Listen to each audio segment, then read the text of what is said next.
Dear students, only income and material goods are not all that we need to live. Money or material things which we can buy may not be enough to lead a life. There are many non material things which are very essential also, and they are also going to be part of our life, which we have already mentioned. Just you think, without a friend, how we can survive in student's life. Similarly, there are many things that are easily measured, but some things we cannot measure it. But the things which we cannot measure in the economy are often ignored. However, it will be wrong to conclude that which cannot be measured is not important. Many things which cannot be measured, they also become very important in our life. For that, let us take one example. So that example can be like this. If you get a job, what you will prefer more? Whether only you will consider a income or other aspects also. For a job A and job B and job C, in this flow chart you will understand which one is your option to go for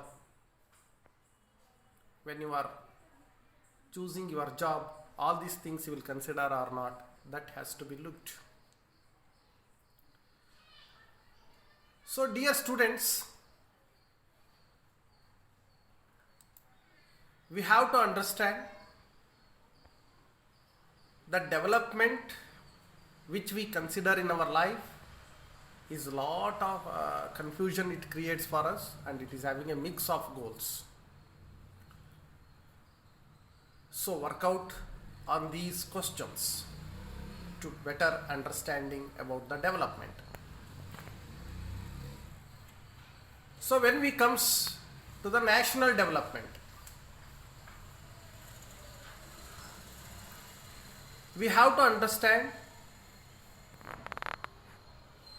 different person have a different view and conflicting ideas regarding the nation's development, which we could learn in the table number 1.1. However, all the ideas which we can consider is to be considered equally. How we can decide it? What would be the fair and just path to consider it is a national development? Would the idea benefit a large number of the people if we consider this is a development of a nation to call it? What is national development means? So for that again, let us look what is national development. National development may refer to the ability of a nation to improve the lives of the citizens. It may measure of improvement may be the material, increase in the gross domestic product, that is a GDP, or social factors, or literacy rates, or providing a proper sanitation facilities and availability of the health care. All this we will consider as a development. One thing we have to understand, economic factors includes job opportunities, everything will come under the national development. National development considers political factors, economic factor, infrastructural factor and social factors. So when we consider whether this country is developed or not developed, That comparison study how we will do. Before going to that, some of the situations are given in your textbook. Please work out on this. See, there is a very big building, multi-stored building. Under it, we'll see some of the slum area which is existing. Whether this we will consider as a development.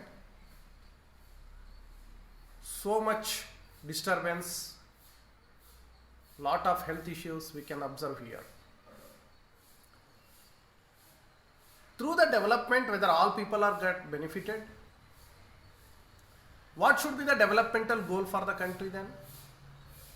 What can be some developmental goal for your village, town, locality, etc.? That also has to be discussed. Here it is an activity 1.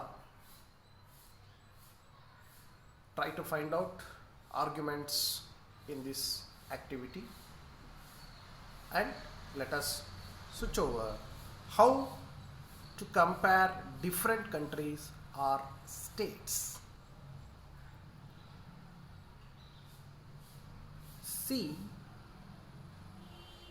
development can mean different things. How come some countries are generally called developed or others are underdeveloped?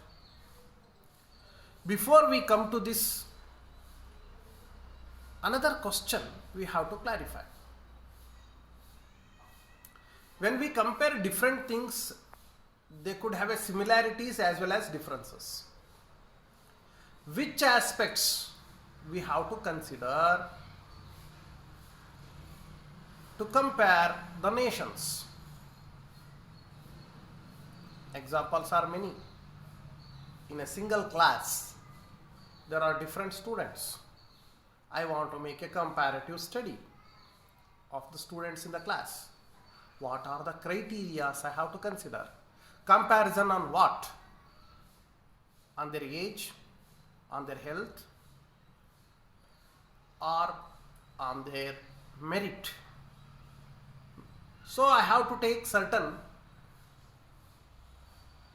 considerations to compare. So how do we compare the students? It may be a percentage which they have scored, or it may be the health, or maybe the age, etc.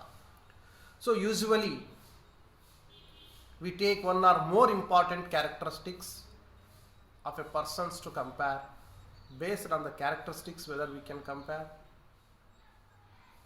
So what are the important characteristics that should form a basis of comparison then? Character, when we comes, whether friendliness, spirit of cooperation, or a creativity, or a marks score, what? So in the same way,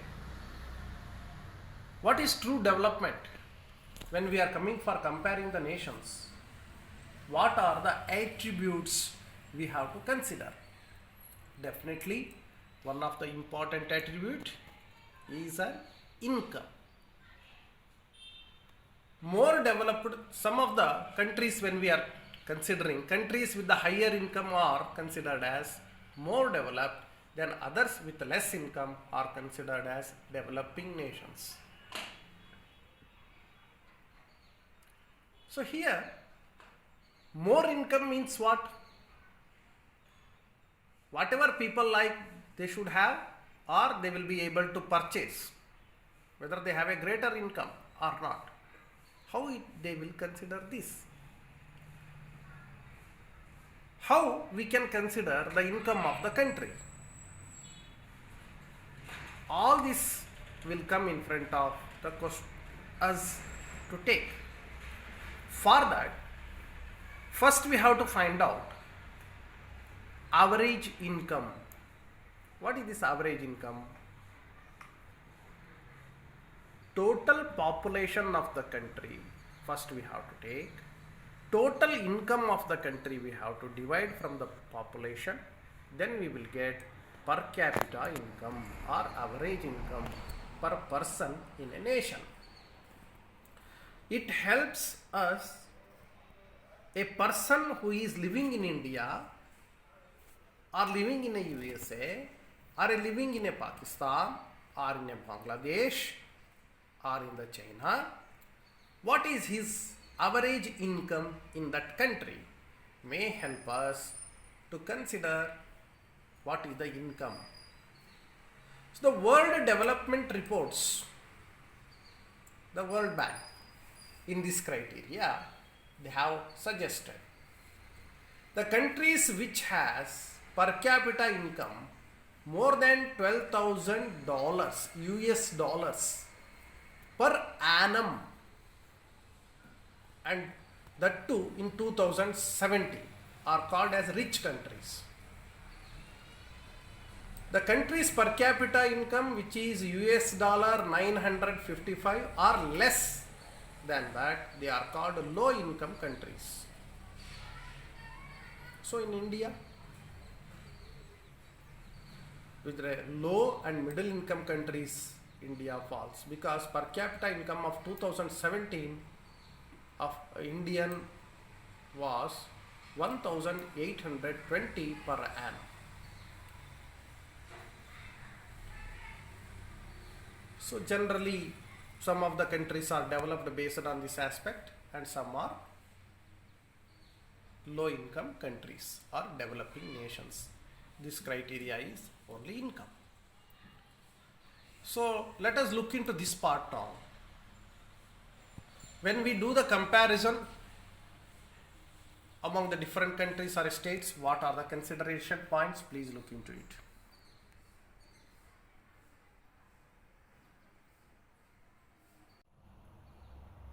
So dear students, in your book, how to calculate the averages, there are a lot of confusions. Please work out on table number 1.2 and compare the nations, country A and country B, whether this is developed or this is the way we can consider income is the only way to consider as a developed country. Means these questions to be addressed. Whether income alone can decide the developmental status of any nation, about it we will learn in our next class. Dhanyavad.